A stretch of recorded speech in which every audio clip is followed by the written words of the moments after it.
You probably heard Christians say one day Jesus is going to come back and millions of people are just going to disappear. Planes just falling out of the sky, pilots vanishing, and half your football team just missing mid-game. Yeah, that whole left behind idea didn't come from Hollywood. Hollywood got it from the Bible. It's called the rapture. Here's the twist. The Bible never describes it the way you've heard. In fact, if you read it straight, it says something completely different. And it's way more dramatic. And honestly, just a little bit terrifying as well.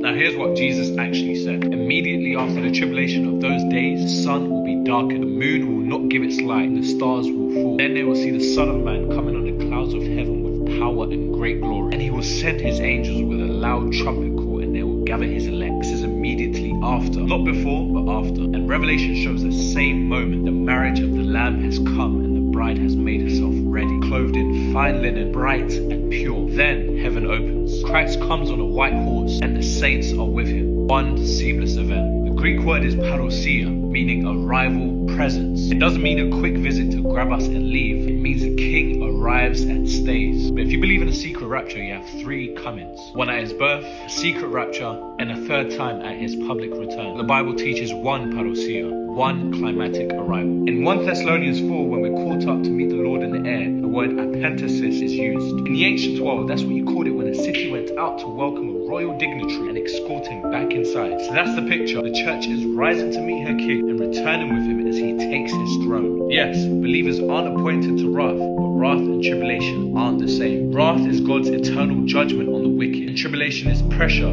persecution, or hardship. Jesus himself said, "In this world you will have tribulation, but take heart, I have overcome the world." Tribulation has always been a part of following him. And here's the pattern that we see in the Bible. God doesn't remove his people when he judges, he preserves them through it. Think about Egypt. 10 plagues shook the mightiest empire on earth. Frogs, flies, hail, darkness. Pharaoh's land was in chaos. But in Goshen, where God's people lived, there was light, there was safety. And when death struck the firstborn, those who were marked by the blood of the Lamb were spared. Israel was in the middle of judgment, but shielded by God. Or Noah. God didn't simply take Noah out of the world. He told him to build an ark. And when the flood came, the same waters that destroyed the wicked lifted Noah higher. The judgment that crushed the world carried the righteous. That's the pattern. God seals, carries, he preserves. He doesn't abandon his people. Some say Jesus comes like a thief, surprising everyone. But Paul says, "You are not in darkness, brothers, that day should overtake you like a thief." For the world, yes, his coming will be sudden destruction. But for the bride, we'll see the signs and it won't catch us off guard.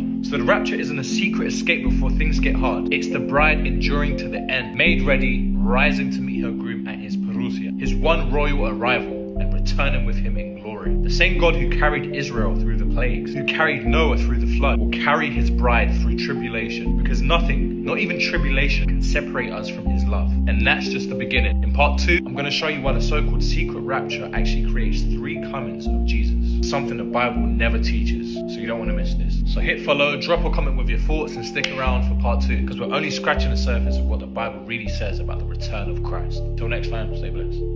Hope you found that insightful, beloved. And if you want to uncover mysteries like this for yourself, I've linked one of my favorite tools in my bio, the Bible in a Year Journal. It walks you through God's word in 52 weeks so you can see Jesus on every page. Check it out in the store along with other resources and godly clothing to help you represent your faith and walk deeper with him every day. Until next time, stay blessed.